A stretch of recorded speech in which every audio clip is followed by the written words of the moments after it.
అందరికీ నమస్కారం. No your scientist అనే శాస్త్రం ఎలాగున్నా శాస్త్రవేత్త గురించి తెలుసుకోవాలి అనేటువంటిది. ఆండర్స్ జోన్ యాంగ్ యాంగ్స్ట్రాంగ్ అనే శాస్త్రవేత్త.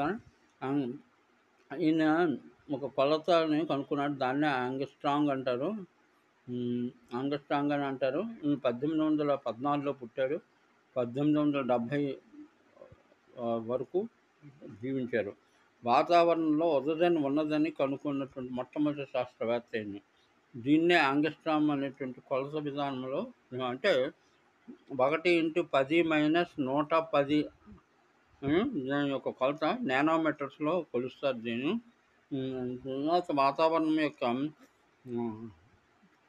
అన్నీ తెలియజేసినటువంటి శాస్త్రవేత్త. దీని నుండి సకల శాస్త్రములు కి ఇది ఉపయోగపడింది.